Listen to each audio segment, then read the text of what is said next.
Cancer institute వారిచే ఈ నెల 30వ తారీఖు వరకు ఉచిత ఓవేరియన్ క్యాన్సర్ వైద్య శిబిరం. మెడికవర్ క్యాన్సర్ ఇన్స్టిట్యూట్, హైటెక్ సిటీ, హైదరాబాద్.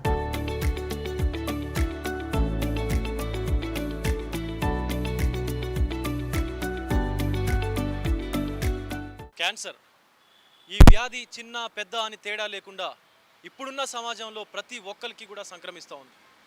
క్యాన్సర్ అంటేనే ఒక పెనుభూతంలా తయారైంది. వయస్సుతో సంబంధం లేకుండా ప్రతి ఒక్కరిలో కూడా ఈ యొక్క క్యాన్సర్ కనిపిస్తూ ఉంది. ఈ క్యాన్సర్కు సంబంధించి మెడికవర్ క్యాన్సర్ ఇన్స్టిట్యూట్ హైదరాబాద్ వారు క్యాన్సర్ మెగా స్క్రీనింగ్ క్యాంపును కూడా ఏర్పాటు చేశారు. అసలు క్యాన్సర్లు ఎలా వస్తాయి, వాటికి ఎలాంటి నివారణ చర్యలు ఉంటాయి, ఏ స్టేజ్లో స్క్రీనింగ్ చేయించుకోవాలి, వీటన్నింటినీ కూడా మెడికవర్ క్యాన్సర్ ఇన్స్టిట్యూట్ వాళ్ళని అడిగి తెలుసుకునే ప్రయత్నం చేద్దాం. పదండి.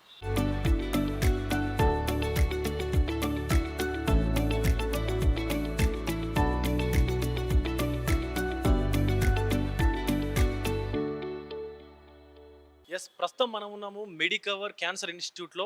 మనతో పాటు ఉన్నారు సీనియర్ క్యాన్సర్ వైద్య నిపుణులు కాండ్రా ప్రశాంత్ రెడ్డి.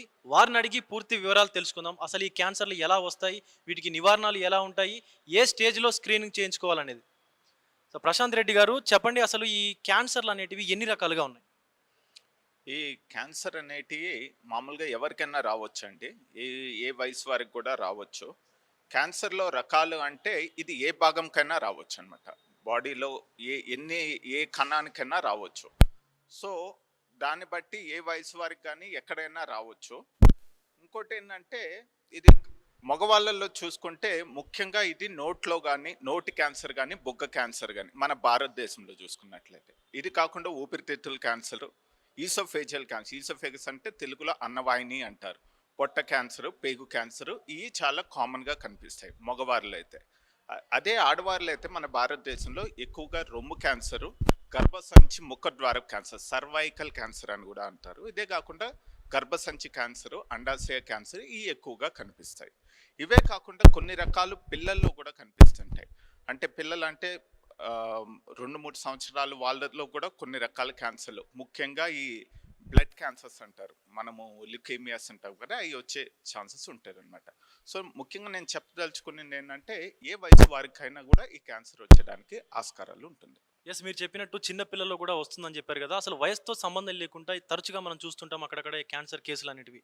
అసలు ఈ వయసుతో సంబంధం లేకుండా అంటే వాళ్ళు ఏవైతే వాళ్ళ తరాల నుంచి సంక్రమిస్తుంటాయా?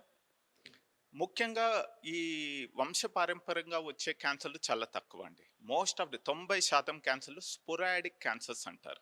స్పోరాడిక్ ఇన్ ద సెన్స్ వేరే కారణం చేత వచ్చేటి, ఈ హెరిడిటరీ కాకుండా అంటే వంశపారంపర్యంగా వచ్చే క్యాన్సర్లో 5-10% వరకే ఉంటుంది. ముఖ్యంగా ఏ క్యాన్సర్కైనా జన్యు లోపాలు అనేది ముఖ్యం అనమాట. ఇంగ్లీష్లో జెనెటిక్ మ్యుటేషన్స్ అంటాము, తెలుగులో అయితే జన్యు లోపాలు అంటారు. అది ఏంటంటే చాలా వరకు స్పోరాడిక్ అనమాట, ఏదో ఒక కారణం చేత వస్తుంటుంది.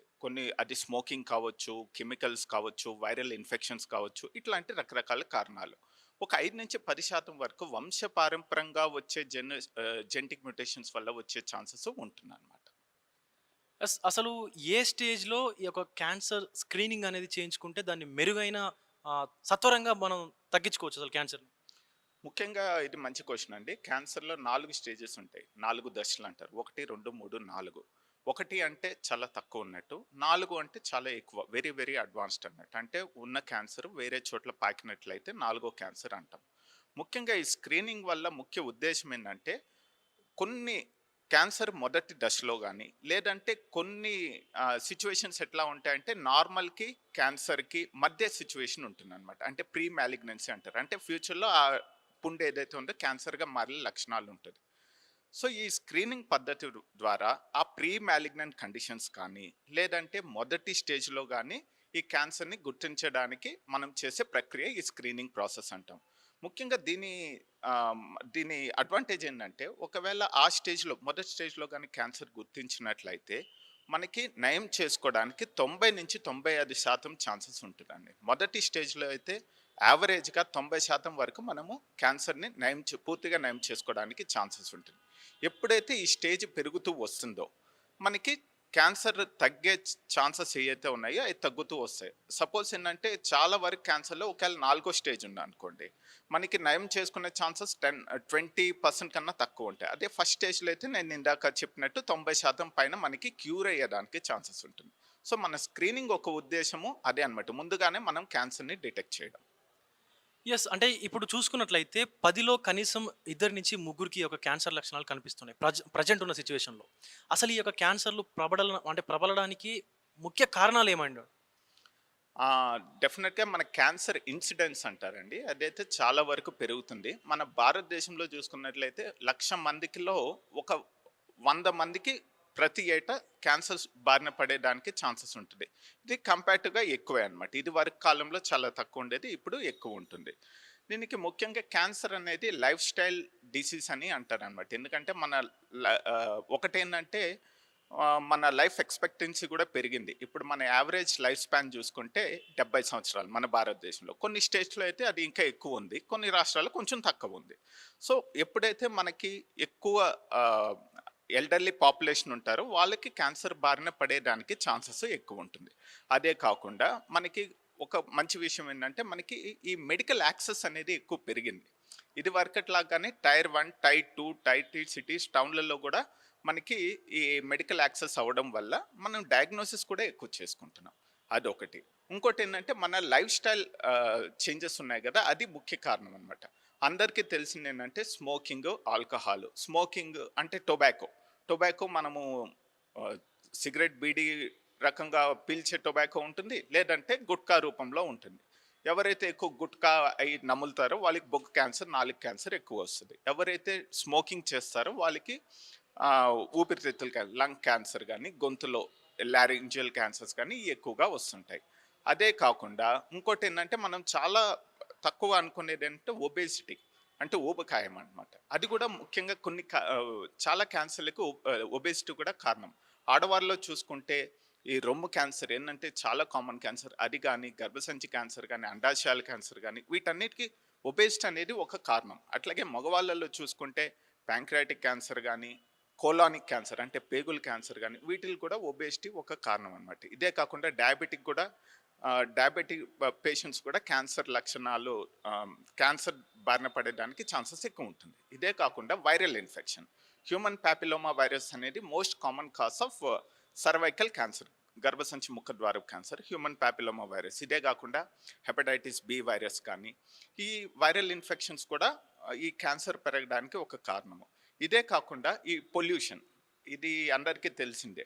ఈ పొల్యూషన్ పెరగడం వల్ల ప్లస్ కొందరు అంటారు మనం ఇన్సెక్టిసైడ్స్, పెస్టిసైడ్స్ ఎక్కువ వాడుతున్నాం మనము తీసుకునే ఆహారంలో. అది కూడా ఒక కారణంగా మనం చెప్పుకోవచ్చు. యెస్. మీరు చెప్పినట్లుగానే ఆహారం కూడా అంటే గతంలో మన పూర్వీకులు తిన్న ఆహారానికి, మనం తిన్న ఆహారానికి కూడా చాలా డిఫరెన్స్ ఉంది. సో, ఇప్పుడున్నటువంటి లైఫ్ స్టైల్ కూడా మారిపోయింది. ప్రధానంగా ఇప్పుడున్నటువంటి యువతకొచ్చేటువంటి క్యాన్సర్ ముప్పులు ఎలాంటివి? ముఖ్యంగా మీరు మంచి పాయింట్ రైజ్ చేశారండి. మామూలుగా మన ట్రెడిషనల్ డైట్ ఏముందో అది మనము చేంజ్ అయిపోయాం. ఇప్పుడంతా మనం ఫాస్ట్ ఫుడ్ గానీ, అంటే అల్ట్రా ప్రాసెస్డ్ ఫుడ్ అంటారు. అంటే ఏంటంటే ప్యాక్డ్ ఫుడ్స్ అన్నమాట. ఎక్కువ షుగర్ వాటిలో ప్యాక్డ్ ఫుడ్స్ ఏంటంటే వాళ్ళు షుగర్ లెవెల్స్ ఎక్కువ ఉంటాయి, ఆయిలీ ఫుడ్స్ ఎక్కువ ఉంటాయి, ఆయిల్ ఎక్కువ ఉంటుంది. ఈ అన్నిటి వల్ల ఏంటంటే ఒబేసిటీకి ఒక ముఖ్య కారణం అన్నమాట. ఇదే కాకుండా మనకి ఈ పేగు క్యాన్సర్ ఏదైతే ఉందో మనకి ఎక్కువ fibre diet, high fibre diet, లో ఫ్యాట్ డైట్ తీసుకున్న వాళ్ళకి ఈ క్యాన్సర్ వచ్చే ఛాన్సెస్ తక్కువ ఉంటుంది. కానీ మన ట్రెడిషనల్ డైట్ని బట్టి ఇప్పుడు లేటెస్ట్గా ఉండే ఫుడ్ ఏంటంటే ఇప్పుడు యువత ఎవరైతే ఉన్నారో వాళ్ళు ఈ ఫైబర్స్ అనేవి తక్కువ తీసుకుంటున్నారు, ఈ హై ఫ్యాటీ డైట్ తీసుకుంటున్నారు. ఇవే కాకుండా ఈ రెడ్ మీట్ అంటారు, ఇవి కూడా ఎక్కువ తీసుకుంటున్నారు. వీటన్నిటి వల్ల ఈ పేగు క్యాన్సర్లు వచ్చేదానికి ఛాన్సెస్ ఎక్కువ ఉంటుంది.